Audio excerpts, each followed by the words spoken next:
Check धन्यवाद sir इकडे बघा. Check hello check hello check hello check hello. गायिका अंजली मराठे यांचा आपण सन्मान करणार आहोत. हॅलो. एका कलाकाराला दुसऱ्या कलाकाराने दिलेली ही थाप आहे कौतुकाची आणि हा सन्मान कलाकारांच्या भेटीला येऊन हा सन्मान इथे संपन्न करत आहे. यानंतर आमंत्रित करेल मी वैशाली राजेश यांना. माझ्या श्वासात या कार्यक्रमाच्या गायिका कल्याणजी काळे आपण हा सन्मान आपल्या शुभ हस्ते करावा. तुम्हारे दुकान बन जाओ चेक हॅलो चेक हॅलो ही चेक हॅलो ही चेक चेक हॅलो. धन्यवाद. गायिका स्वाती कुलकर्णी. मग आता रेकॉर्डिंग कशी करू मग रेकॉर्डिंगला लागेल ना काय स्टेजवर आहे. धन्यवाद. कॅमेरा कोण चालवत राहिला. या कार्यक्रमाचे निवेदक महेश खेडे यांचा सन्मान आपण करावा अशी विनंती आहे आपल्याला. कलाकारांचा सन्मान होतोय तर टाळ्या आल्या पाहिजे. एवढीच आहे ना शास्त्रीय माहिती अजून काही नाही ना एवढीच आहे ना. ऑक्टोपॅडवर असलेले माननीय विनोद वाहुळ यांना सन्मानित करण्यासाठी मी सुनील गोसावींना आमंत्रित करेन.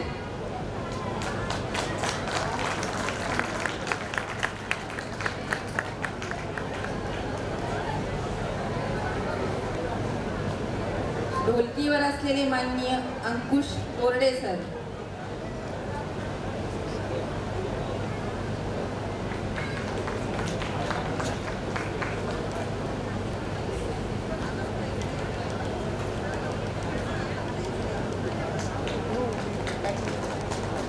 आणि तबला वादक माननीय कृष्णा चन्ने यांचाही सन्मान इथे मान्यवरांनी आपल्या शुभ हस्ते करावा.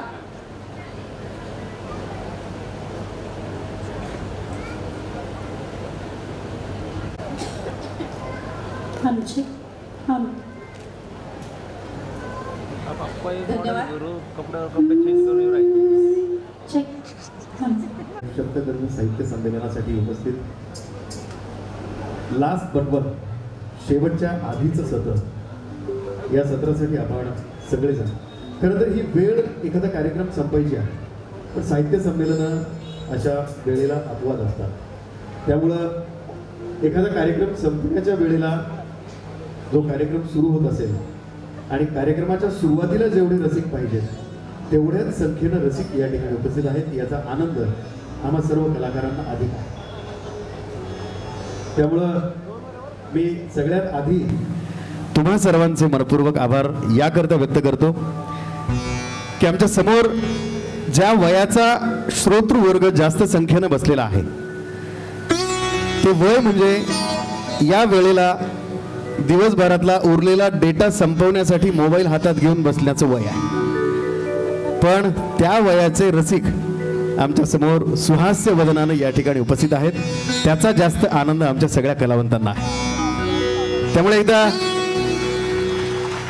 वा वा वा काही जणांच्या टाळ्यांसाठी आभारी आहे.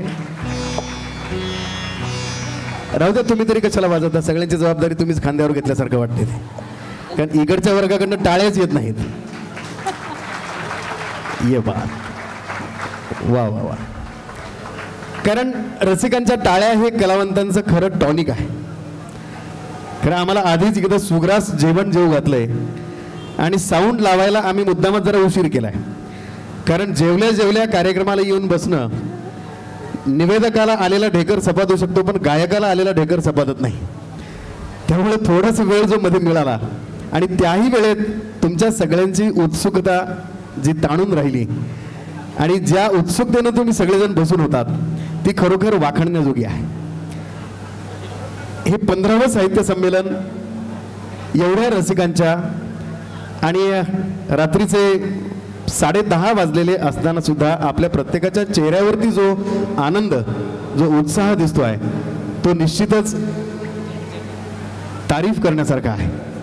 त्यामुळे तुमच्या सगळ्यांचं, रसिकांचं, तुमच्या रसिकतेला निश्चित सलाम आहे आमच्या सगळ्यांकडून. या 15व्या संमेलनाचे अध्यक्ष निवृत्त IAS ऑफिसर सन्माननीय डॉक्टर पुरुषोत्तम भापकर साहेब. मगाशी सांगताना असं सांगितलं होतं की भापकर साहेबांच्या संकल्पनेवर आधारित. मी थोडीशी त्यात दुरुस्ती करतो.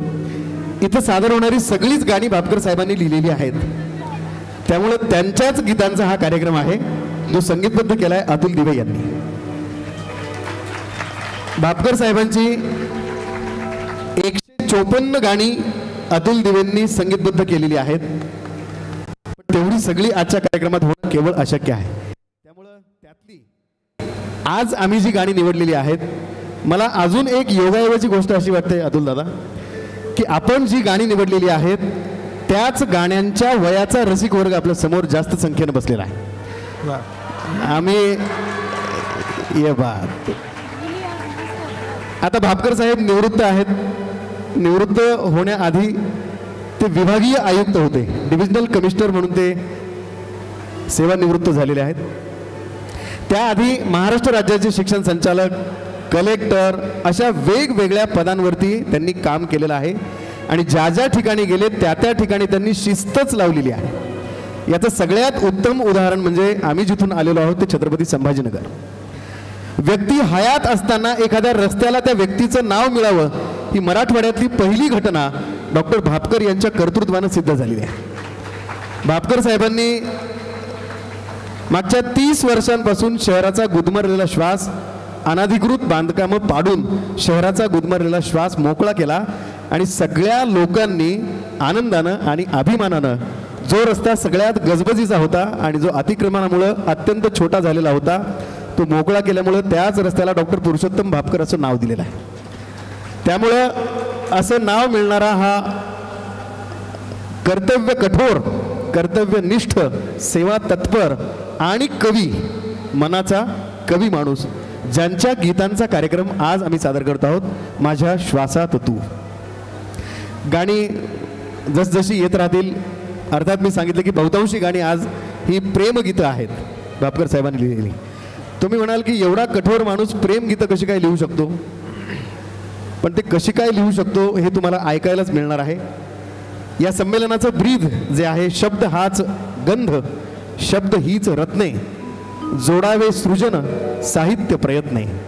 त्यामुळे शब्दांवर प्रेम करणारा, शब्दांचा साधक आणि माझी या रक्तात काही ईश्वराचा अंश आहे, ज्ञानियाचा वा तुकयाचा हाच माझा वंश आहे, हा ज्ञानियाचा आणि तुकयाचा वंश सांगणारा. त्यामुळे तुकारामांनी लिहिलं होतं की आम्हा घरी धन शब्दांचीच रत्ने, शब्दांचीच शस्त्रे यत्न करू, शब्दची आमच्या जीवाचे जीवन, शब्दे वाटू जन धन लोका. तुका म्हणे पहा शब्दची हा देव, शब्देची गौरव पूजा करू. शब्दांची गौरवानं पूजा करणारा, संत तुकारामांचा वारसा सांगणारा हा कवी मनाचा निवृत्त IAS अधिकारी, त्यांच्याच लेखणीतून आलेलं, शब्दांवर प्रेम करणारं आणि शब्दांची महती सांगणारं, माझ्या शब्दांनी काय व्हावं असं परमेश्वराजवळ मागणारं एक नितांत सुंदर गीत गात आहेत अंजलीजी मराठे.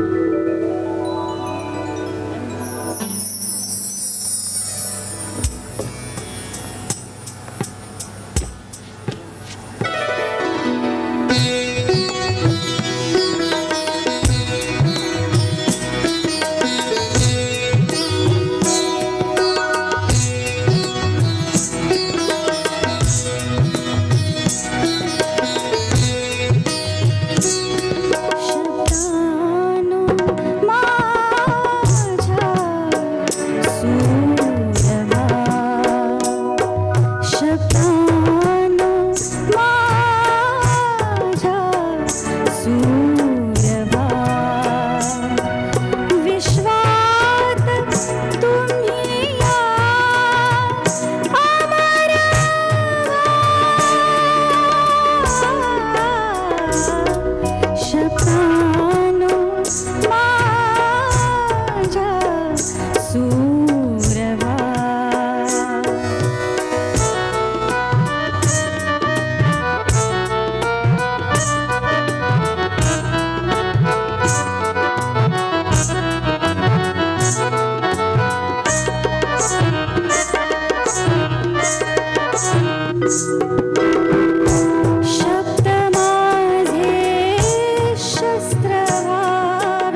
धन्यवाद.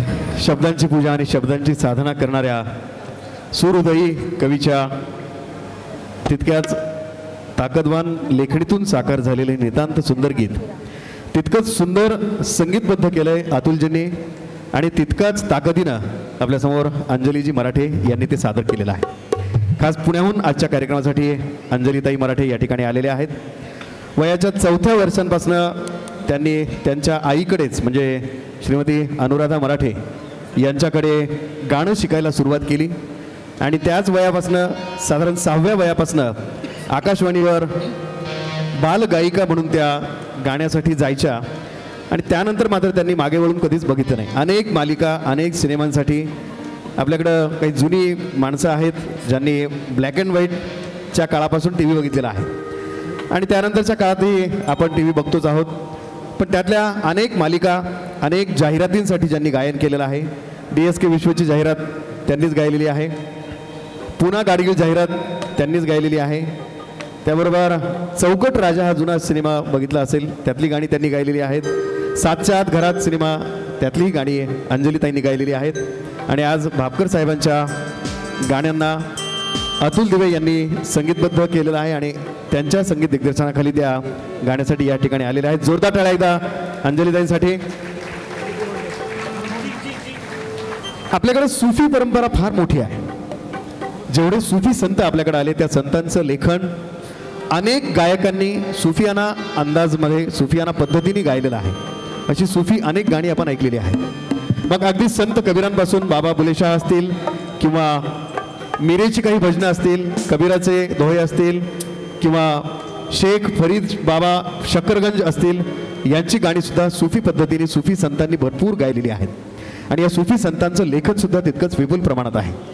आपल्याकडं आपला भाग जो निजामी राजवटीखाली खूप काळ होता, त्या भागाला, त्या प्रांताला सुफी संत हे काही फार नवी गोष्ट आहे अशातला भाग नाही. या सुफी संतांचं एक सांगणं असं आहे की ते थेट परमेश्वराला आपली प्रेयसी मानतात आणि एकाच वेळेला परमेश्वर आणि प्रेयसी असं समजून त्याच्यावरती प्रेम करतात.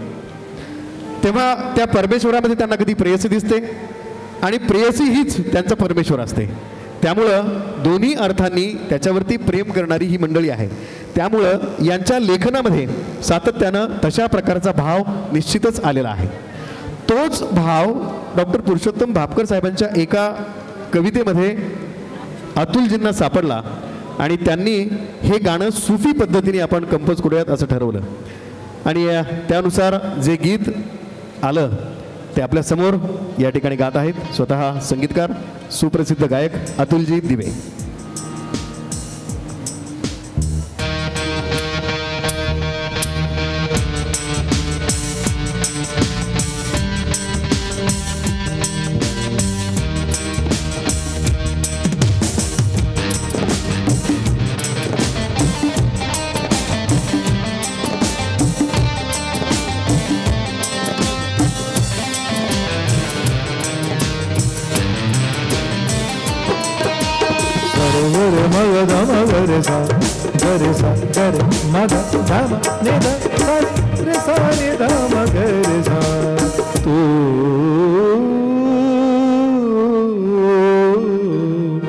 तू दिलेला श्वास घेतो तू दिलेला श्वास घेतो मी तुझा तुझा तुझा तुझाच होतो. तू दिलेला श्वास घेतो.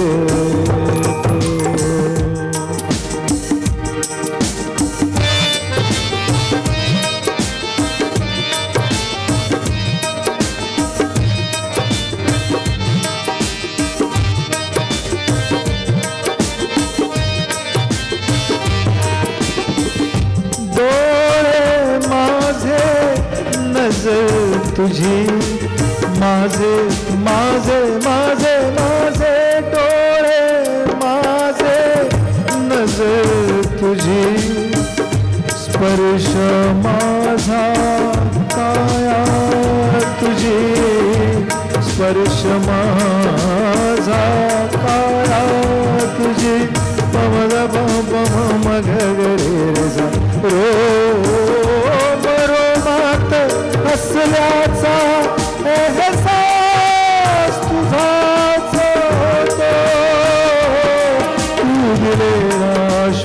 घेतो घेतो तू दिलेला श्वास घे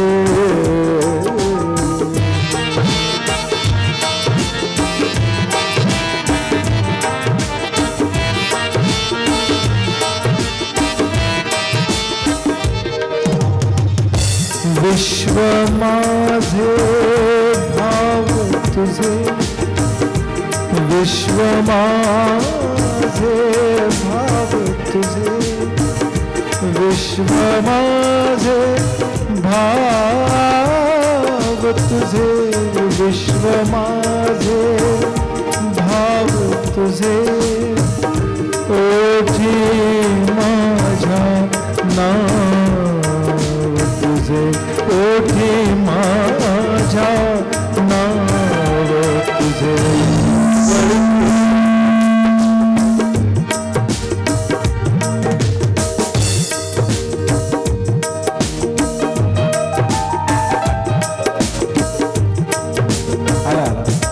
आला मॉनिटर आला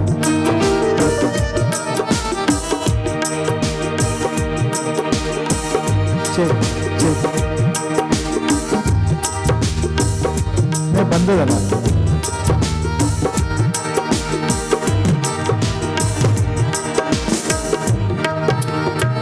करू दे चालू काय प्रॉब्लेम नाही करा चालू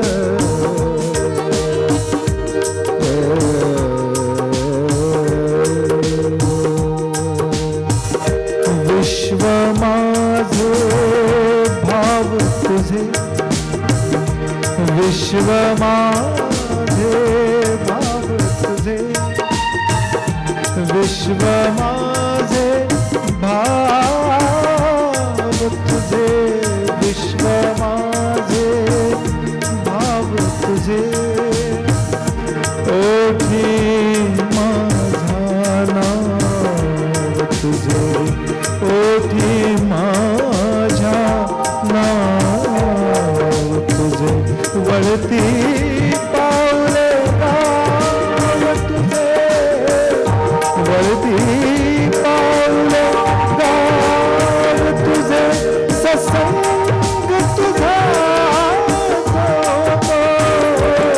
तू दिलेला श्वास घेतो घेतो तू दिलेला श्वास घेतो नि नि नि नि दादा गम धम मग गे रे रे जा सर रे जा कमल बघ दानी नि दानी नि दानी नि दानी नि दानी जा नसे तू कधीच नश्वर माझ्यासाठी ईश्वर नसे तू कधीच कधीच कधीच नश्वर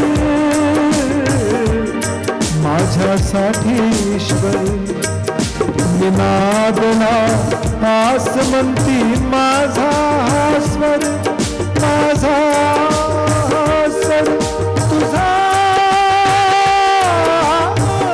होतो तू दिलेला श्वास घेतो घेतो तू दिलेला श्वास घेतो थोडा आता व्यवस्थित झालं सुरू थोडासा आता बॅलन्स जे झालं ना कीबोर्ड जो समोरचा आहे तो थोडा कमी करा कीबोर्ड आणि मॉनिटरमध्ये हामिंग येते कर्र वाजते बरं का एक एक हम चालू आहे ग्रीड येते ग्रीड कर वाजते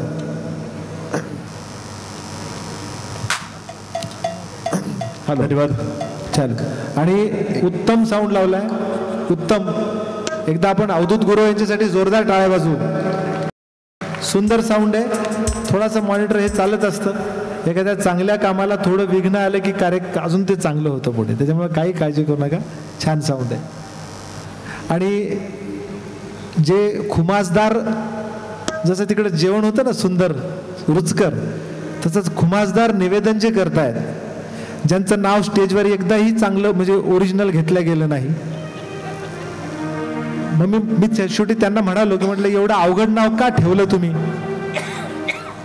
तर असे उत्तम आडनावाचे आणि उत्तम बोलणारे निवेदक प्राध्यापक महेश अचिंतलवार, जोरदार टाळ्या.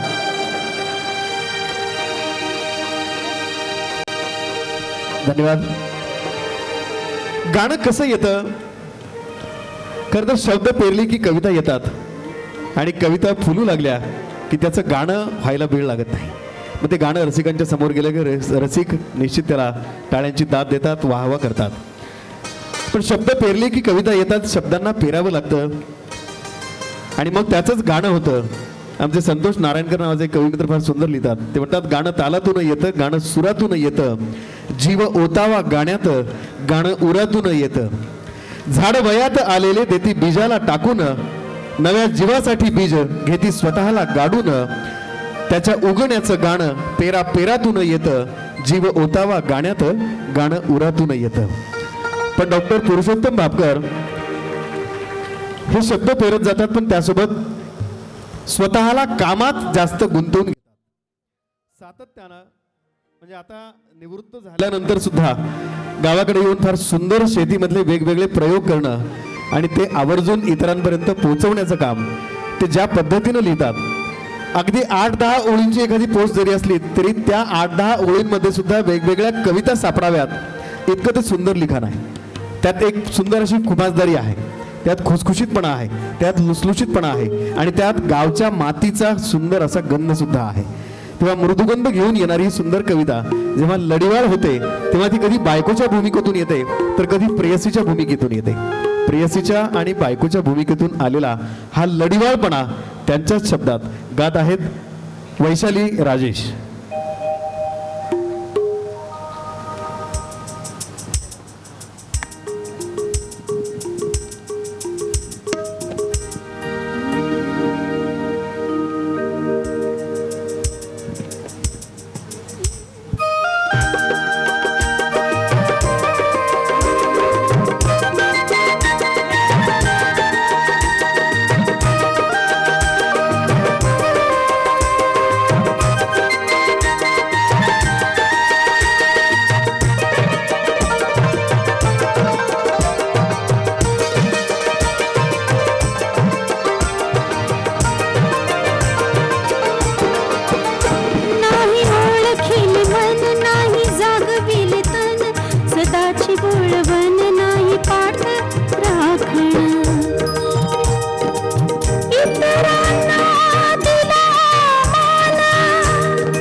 काही बोलू इच्छित आहे?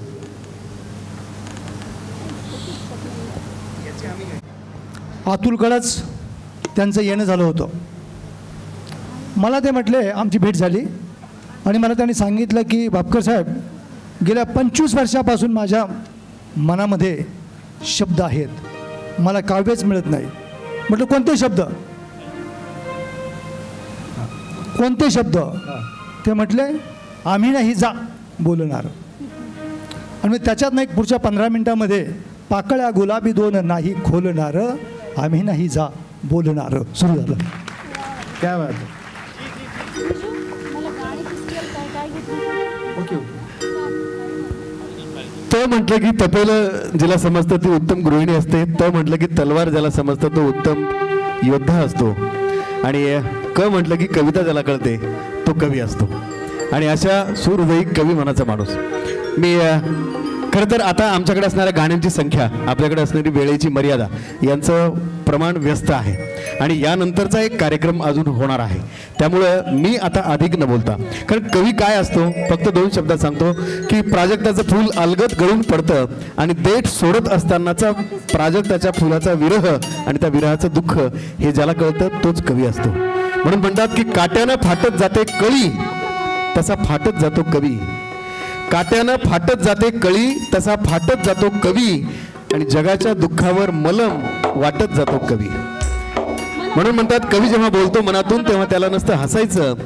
कवी जेव्हा बोलतो मनातून तेव्हा त्याला नसतं हसायचं. कवी जेव्हा बोलतो मनातून तेव्हा आपण कवितेसारखं बसायचं. कारण कवी म्हणजे कवितेचा घट्ट घट्ट पीळ असतो आणि कवी म्हणजे भाषेच्या गालावरचा तीळ असतो. अशा या भाषेच्या गालावरच्या तिळानं मी सांगितलं की प्राजक्ताचं फूल गळताना सुद्धा त्याची विरह वेदना ज्याला समजते तो कवी असतो. आणि त्या कवीला मॉर्निंग वॉकला गेल्यानंतर कोकिळेचा मंजूळ स्वर कानावर पडल्यानंतर सुद्धा सुचू शकतं. तेव्हा ते स्वर कानावर पडल्यानंतर जे सुचलंय त्याचंच गाणं आपल्यासाठी गात आहेत पुन्हा एकदा अंजलीजी मराठी. आणि हे गाणं अंजलीजी सुरू करण्यापूर्वी छोटीशी आठवण मी सांगतो या गाण्याची, महेश, विशेषतः की सर म्हणजे संभाजीनगर औरंगाबादला जेव्हा म्युनिसिपल कमिशनर होते तर तेव्हा सकाळी ते व्यायाम करायचे आणि व्यायाम करत असताना त्यांना वेळच नव्हता, खूप बिझी होते त्यावेळेस. आणि ते व्यायाम करत असताना त्यांना काहीतरी सुचायचं, सुचल्यानंतर ते लगेच शिपायाला सांगायचे इकडं आणि ते लिहायचे, अशी त्यांची ती सवय होती. मग ते कधीतरी दुपारी मला गाणी द्यायचे. आता सुरुवातीची जी गाणी होती तर ती गाणी त्यांची अशी म्हणजे अगदी प्रोफेशनला शोभणारी अशी गाणी होती. कोसळू दे डोंगर उसळू दे सागर, किंवा खूप म्हणजे अशी एकदम ती जोशपूर्ण गाणी होती. आणि मला संगीतबद्ध मी करत असताना मला अपेक्षित होतं की त्यांच्याकडनं काही भावगीतं यावी, काही चांगली अजून वेगळी गेयतेतली गाणी अशी यावी असं वाटत होतं. पण आता कमिशनर माणूस सांगायचं कोण? आणि इकडून तिकडून कमिशनर, नुसतं कमिशनर नाही, सिंघम, सिंघम म्हणून ख्याती असलेलं, तर बोलायचं कसं?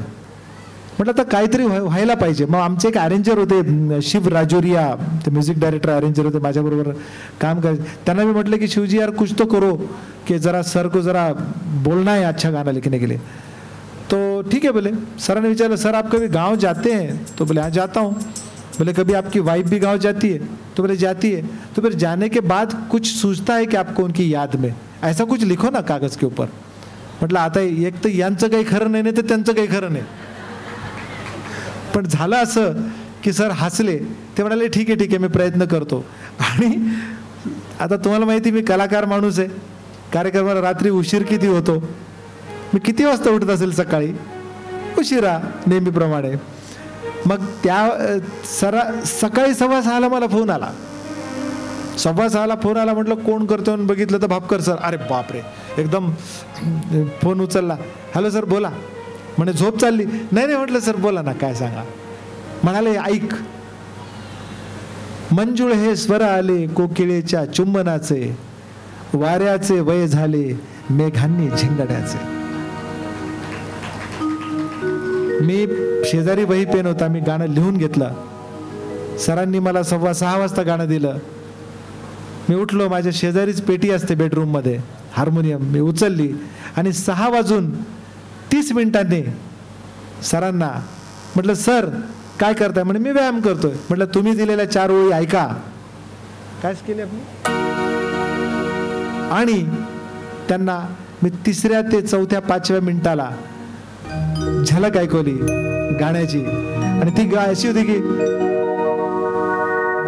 मंजुळ हे स्वर आले कोकिळेच्या चुंबनाचे, वाऱ्याचे वय झाले, वाऱ्याचे वय झाले, मेघाने झिंगण्याचे, मंजुळ हे स्वर आले. ऐकूया अंजलीजींच्या गोड आणि मधुर स्वरांमध्ये.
क्या बात आहे.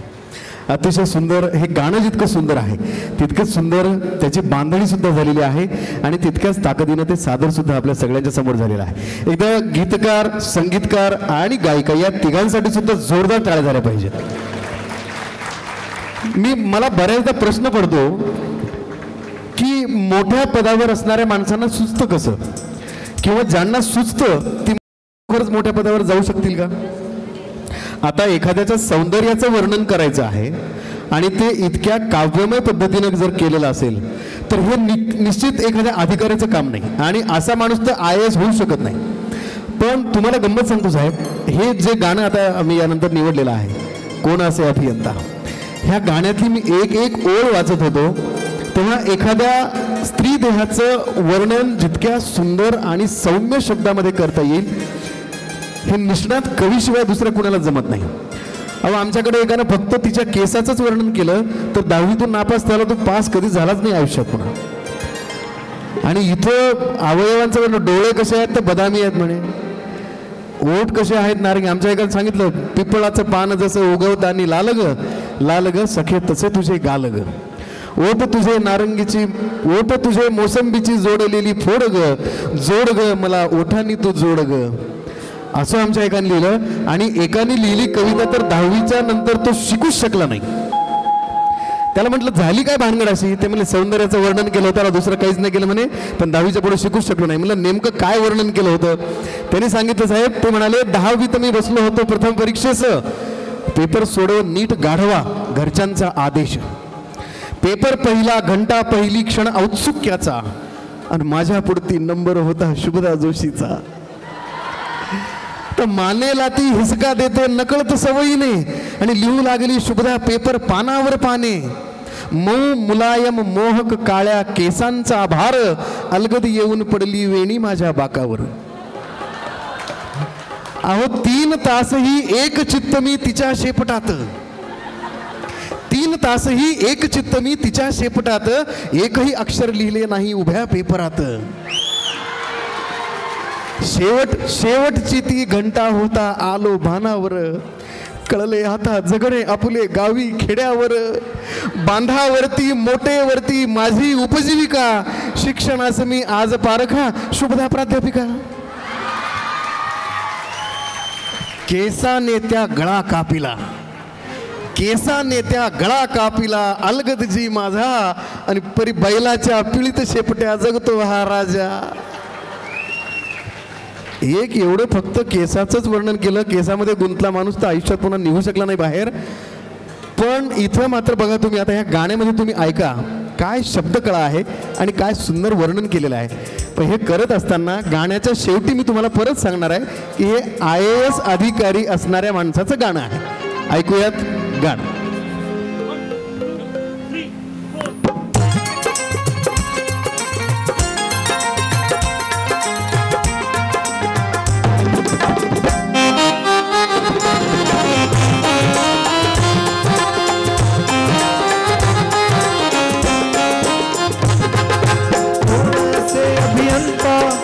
कोण हा शिल्पकार, कोण असे अभियंता, कोण हा शिल्पकार, सखे तुझ्या सौंदर्याची कशी कारागीर, सखे तुझ्या सौंदर्याची कशी कारागीर.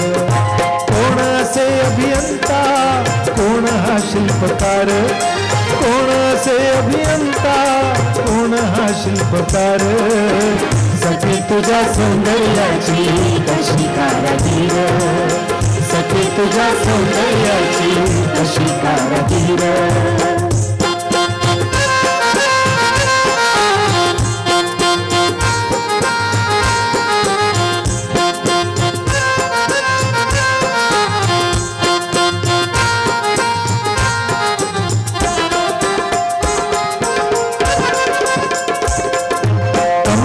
अंग काठी कशी लागते पाठी, आरक्त तुझ्या ओठी कशा बांधतात गाठी.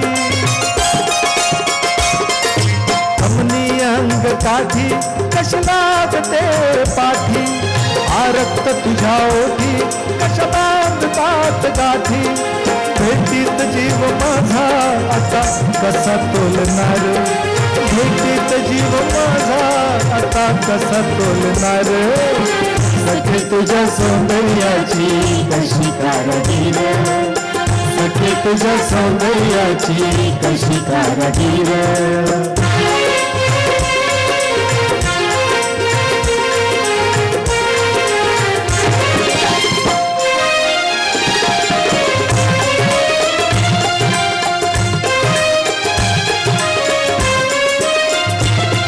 बदामी तुझे डोळे कसे टाकतात जाळे, बदामी तुझे डोळे कसे टाकतात जाळे. कुणी कशास खेळ हे तर विस्तवाचे गोळे, लावण्य लाजरीचे ना नजरेत मावणार, लावण्य लाजरीचे ना नजरेत मावणार.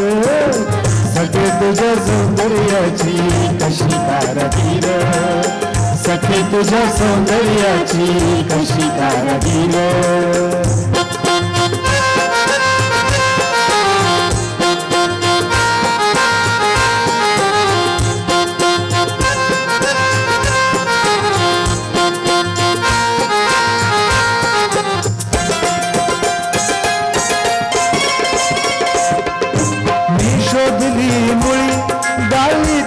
तुझ्या खळी भाल तुझे सांभाळी यौवनाच्या कुळी.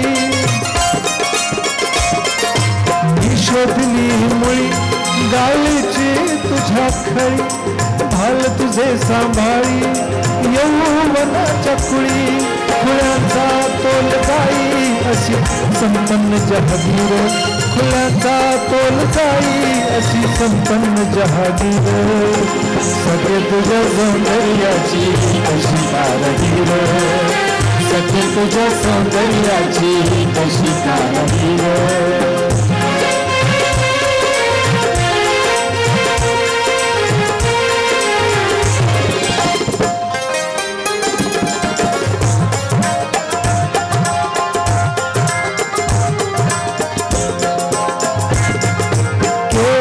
जसे उडती श्वास बंद पडती, माझीच घेत झडती पायात पाय अडती. केस जसे उडती श्वास बंद पडती, माझीच घेत झडती पायात पाय अडती. सौंदर्य कि दिव्यत्व हा कुठला चमत्कार, सौंदर्य कि दिव्यत्व हा कुठला चमत्कार. सखे तुझ्या सौंदर्याची कशी कारागीर, सखे तुझ्या सौंदर्याची कशी कारागीर. कोण असे अभियंता कोण हा शिल्पकार, कोण असे अभियंता कोण हा शिल्पकार. सखे तुझ्या सौंदर्याची कशी कारागीर, सखे तुझ्या सौंदर्याची कशी कारागीर. सखे तुझ्या सौंदर्याची कशी कारागीर. धन्यवाद महेश. एक रसिकांना सांगावंसं वाटतंय, ही जी गाण्याची चाल आहे म्हणजे ही याचा संगीतकार मी आता तुम्हाला बरेच सांगू दे की बऱ्याच लोकांना संगीतकार माहिती नसतं. संगीतकार म्हणजे नेमकं काय, बऱ्याच लोकांना असं वाटतं की संगीतकार म्हणजे पेटी वाजवतात ते किंवा एखादं वाद्य वाजवतात ते किंवा गिटार वाजवतात. तर संगीतकार म्हणजे संगीत देतो गाण्याला, म्हणजे चाल लावतो. सर्वप्रथम एखाद्या कवितेला चाल लावणं, चाल लावल्यानंतर त्याला अरेंज करणं, मग हीच पुढची प्रोसेस, पण त्या सगळ्यांवर कंट्रोल ठेवणारा संगीतकार असतो. तर याचा संगीतकार म्हणून जरी माझं नाव असलं तर ती चाल लावताना चाल सुचणं ही खूप म्हणजे चमत्कारी गोष्ट आहे. बघा, शब्द तुमच्या समोर आल्यावर, माझ्या समोर जेव्हा शब्द आले की कोण असे अभियंता कोण हा शिल्पकार, सखे तुझ्या सौंदर्याची कशी कारागीर, याला चाल कशी लावायची तुम्हाला सांगतो की जरी संगीतकार मी असलो तरी या गाण्याची चाल भापकर साहेबांकडूनच मी घेतलेली आहे. आता ती कशी मी सांगतो, त्यांनी मला कविता वाचून दाखवली की त्यांच्या ते विशिष्ट अतुल बघ कशी वाटते ती, आणि कोण असे अभियंता कोण हा शिल्पकार, सखे तुझ्या सौंदर्याची कशी कारागीर. सरांची पद्धत आहे. आणि अरे म्हटलं क्या बात आहे, याच्यातच चाल आहे. आणि मग जसं सर थांबा म्हटलं, मी मोबाईल काढला आणि कोण असे अभियंता, कोण हा शिल्पकार, सखे तुझ्या सौंदर्य, सखे तुझ्या सौंदर्याची कशी कारागीर. असा हे गाणं तयार झालेलं आहे.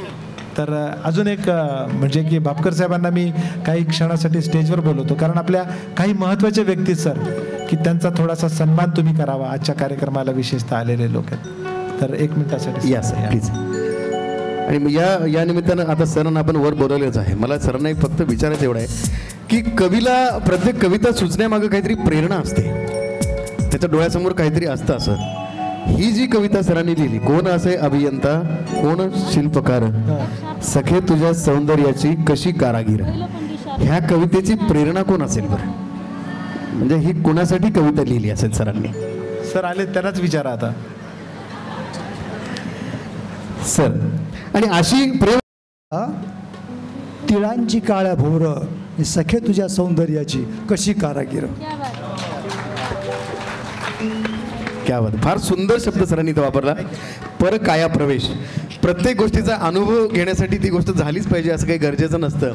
आणि हा अतिशय सुंदर शब्दप्रयोग जो सरांनी केला. एकदा जोरदार टाळ्या त्या उत्तरासाठी आणि त्या रचनेसाठी देखील. मला असं वाटतं आपण स्टेजवर आले सर, आपल्या आजच्या या कार्यक्रमासाठी एक असेच प्रतिभावान कवी सूर्यकांत भालेराव हे आलेले आहेत. त्यांच्या पत्नी मेजर मंदाकिनी थावरे. तर मला असं वाटतं की त्यांना आपण सन्मानित करावं. स्टेजवर 1-2 मिनिटासाठी आपण या. आपला भापकर सरांच्या हस्ते सन्मान होतो. यांचा नुकताच औरंगाबाद येथे आम्ही 2 ऑक्टोबरला आणि पुण्यामध्ये 30 तारखेला हे गीत ऐक माझे नावाचा गाण्याचा कार्यक्रम सादर केला. तर असे हे सूर्यकांत भालेराव. आणि सूर्यकांत भालेराव हे पोलीस खात्यात इन्स्पेक्टर म्हणून ज्यांनी काम केले. आणि विशेष म्हणजे भापकर साहेबांच्या कवितेवर प्रचंड प्रेम करतात सूर्यकांत भालेरावजी, की स्टुडिओला आल्यानंतर खूपदा गाणी ऐकणं. तर त्यांचं आपण कौतुक करू दोघांचं सुद्धा. त्याच्यानंतर मी आजच्या कार्यक्रमाचे जे प्रायोजक आहेत, ज्यांनी म्हणजे जैन ग्रुपचे अतुलजी यांना मी बोलवतो. सर कुठे आपण इकडेच या.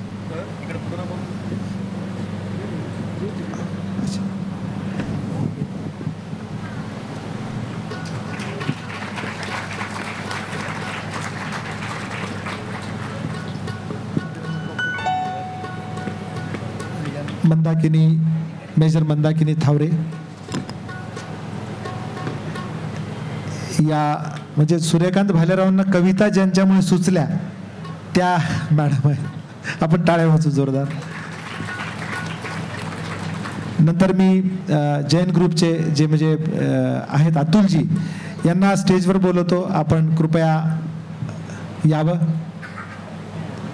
आलेले होते ना ते. असो, आजच्या कार्यक्रमाचे ते प्रायोजक आहेत. 1 सेकंद भालेराव सर बोलत आहेत. नमस्कार रसिकांनो. मी पोलीस खात्यातून पोलीस इन्स्पेक्टर म्हणून रिटायर झालेलो आहे. कविता करण्याचा मला छंद कॉलेज जीवनापासूनच होता. आणि काही रचना ज्या असतात त्या स्वतःच्या आयुष्यावरती पण रचल्या जातात.